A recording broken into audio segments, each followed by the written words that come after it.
First of all, congratulations on one of the most adorable movies that I've seen in a very long time. I went on a Friday afternoon and I cried. I cried loads during the movie, and I walked out and I couldn't leave it behind me, if you know what I'm trying to say. I walked around all day and I was like, why am I feeling these feelings? And Fiona was coming into my head. But Fiona is this character who grew up in the slums of Uganda. I'm an Irish girl who grew up in the west of Ireland, but I could see so much of myself in Fiona. How was it? What is your secret power that made this movie so universal that everyone was able to identify with it?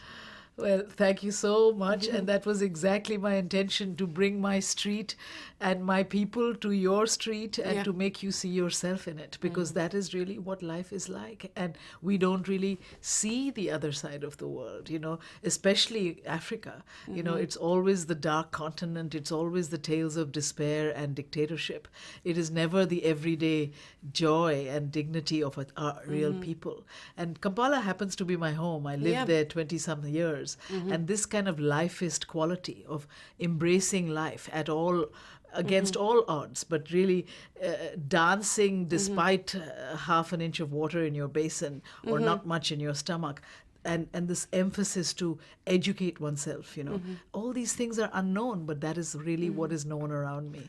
And Fiona's story gave me that chance to tell that story, to tell children, to tell girl kids, to tell boys, to tell ourselves that we should focus on what we have, not on what we don't have, and also how to harness that genius that is in you. Well, it's always great if you have somebody like Coach, yes, in your life. And I was talking to David earlier, and I said, when I walked out of the movie, the character of Coach, I thought of my English teacher in school. Yes. And the other lady that was with me thought of somebody else, an aunt of hers. Yes. So we were all able to identify. Coach is, again, a universal figure as well. Yes. And it's that and message a father figure. And a father and figure. a father figure that he never had for himself. Yeah. And that's what he's really like, Coach Katende. And that's what it tells us, this story, that, yes, you can have that dream as a young kid, as a young girl, but you need a teacher to see that in you, and to nourish it into being. And a mother who may not understand it, but who will then fiercely fight for you. Yeah. It takes a village to harness it. Yeah. No, it was absolutely it was so beautiful.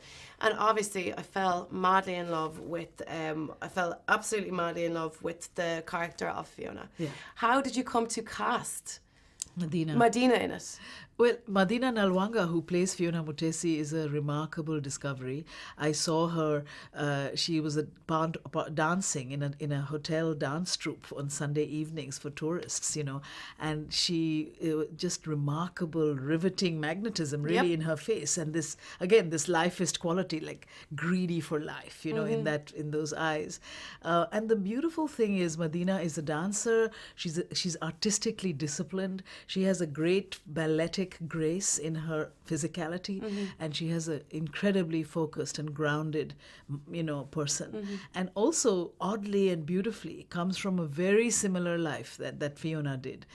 Medina sold corn for a living for years. She went to school because she was part of a dance company. She used dance in the way Fiona used chess. to climb out of her life. And Medina brought a lot of that, depth and focus and grace and truth, to her mother, say Lupita on screen, to her family on screen.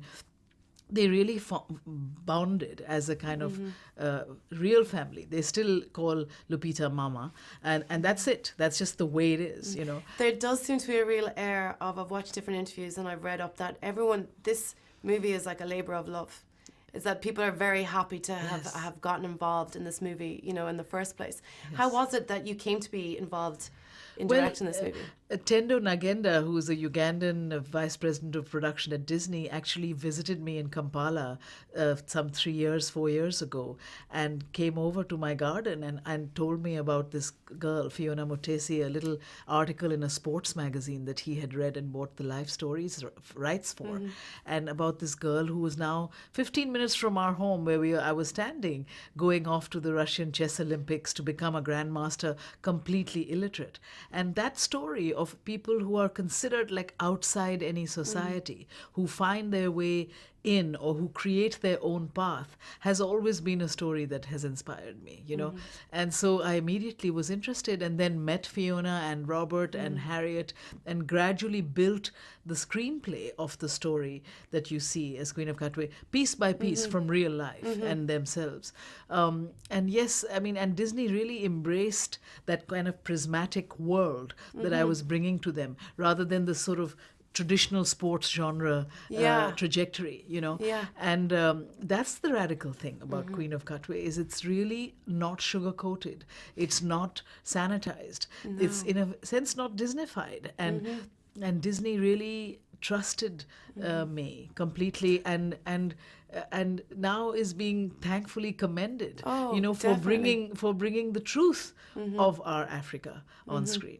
Definitely. I think as well that the movie, right now with what's going on with world politics on a global stage, that the message of empowering young girls Yes. and women Yes. is a very, very important one. So I think that this is perfect timing for this movie to come out, in my personal opinion.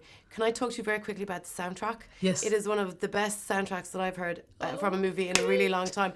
And I haven't felt that way about a movie. Where was your where'd you get your inspiration from?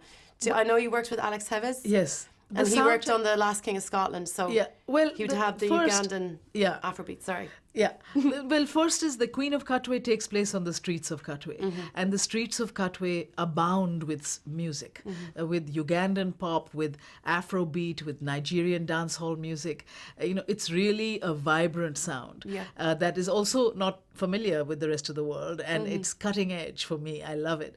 And Zoran Kwame Mamdani, a young rapper who goes by the name also of Young Cardamom, who made the #1 Spice song in the film, was the music supervisor who brought cool. us this incredible panoply of sound. And I wanted to use it as a contrast to Alex Heff's this classical, largely classical, but founded in some African instrumentation, that score for the chess world. So it was a juxtaposition really of the chess orchestral score and the Afrobeat kind of funk of the street.